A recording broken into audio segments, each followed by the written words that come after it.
That big thing right there, that's the full moon. It's like a disco light in here all night, but I slept really good. That's how we get up. Go get some town chow.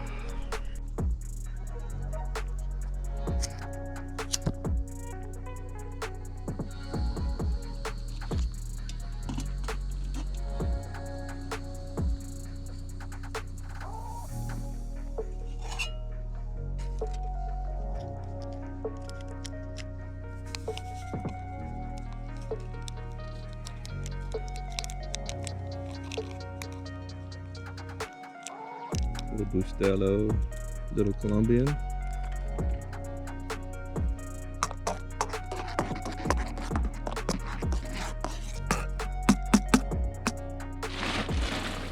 Alright, so after night 2 in the Altaplex, slept in with my pack in here last night.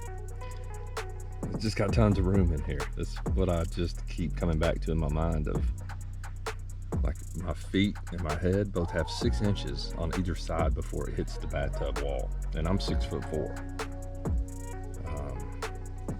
And don't get me wrong, the closer you are to the middle, the less likely when you get up you're going to hit your head or your toe box is going to hit the wall there.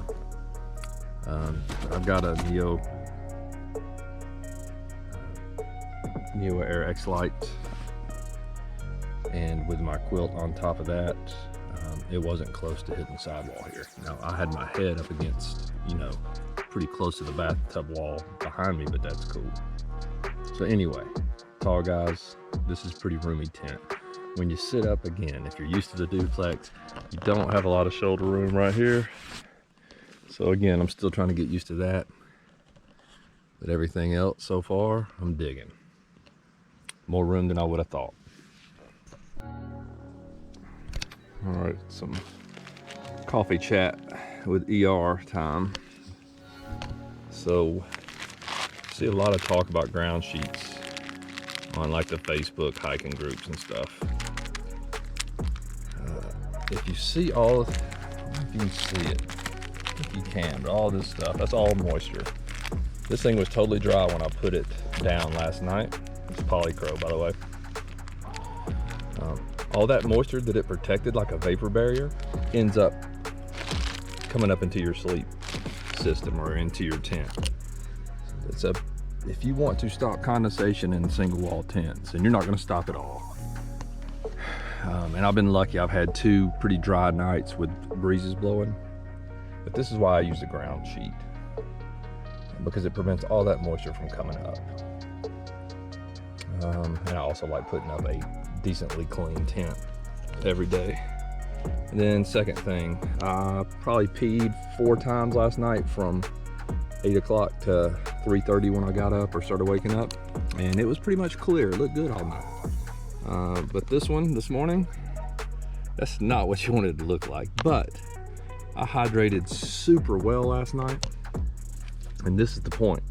Like, your body is getting rid of a ton of toxins and stuff as it's trying to recover at night. So you gotta suck down some water when you get up, which I'm trying to do right now, mixed with some electrolytes, or just let coffee put that fire out. That's the ER method.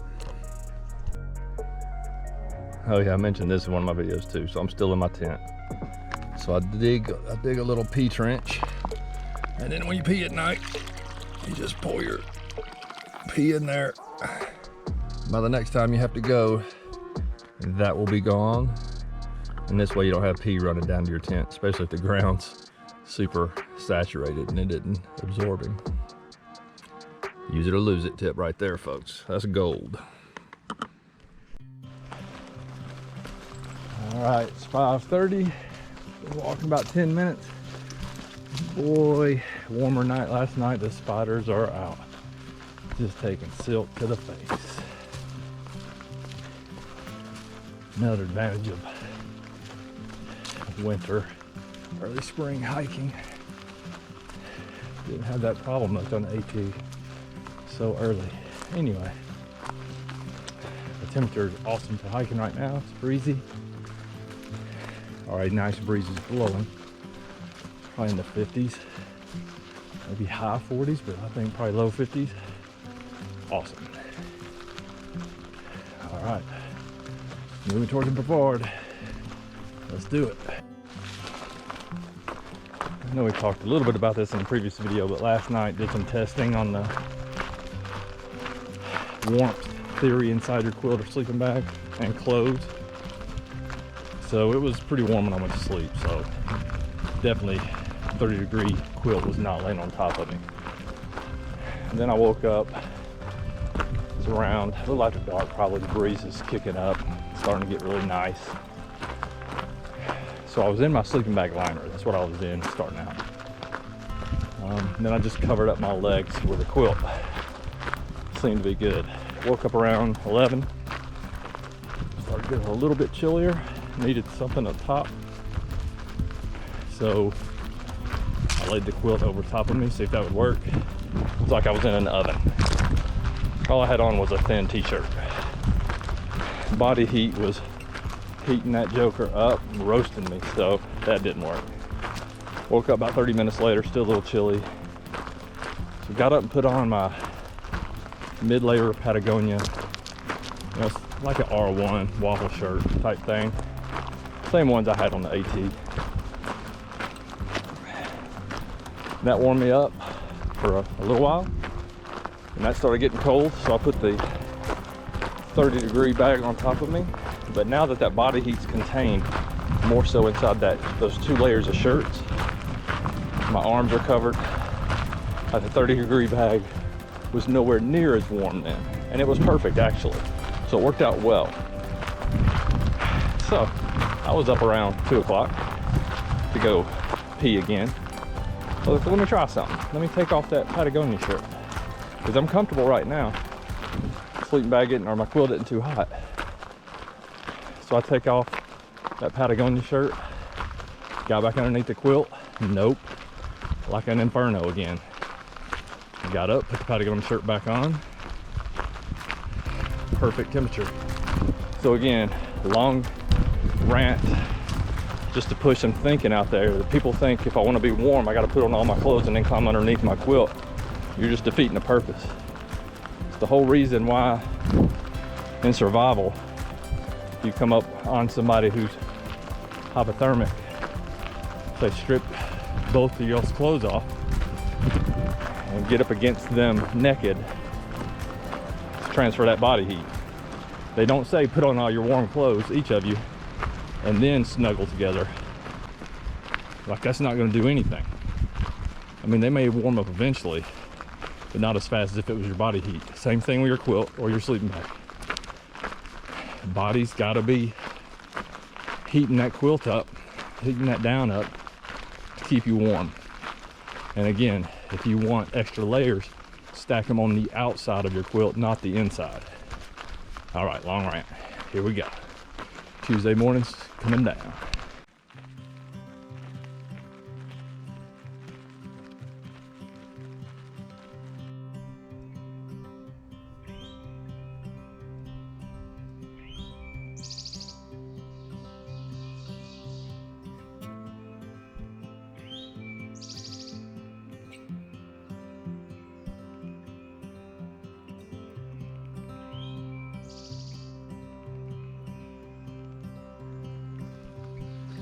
This is why I love Choose Your Own Adventure.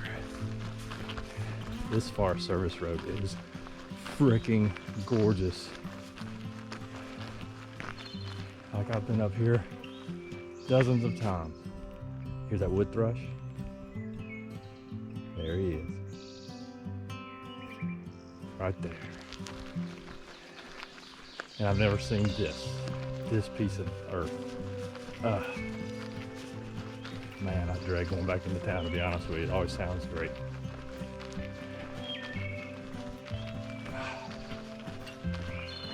Beautiful morning.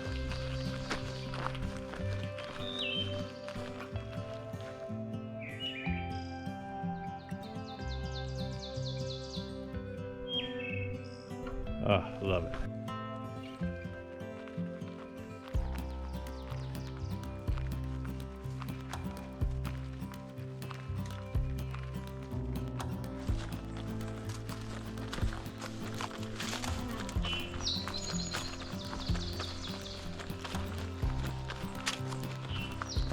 The amount of elevation that you lose from the top of Black Balsam, where I flew the drone yesterday morning, which is at 6,200 feet, I think, down to where we are now is unreal.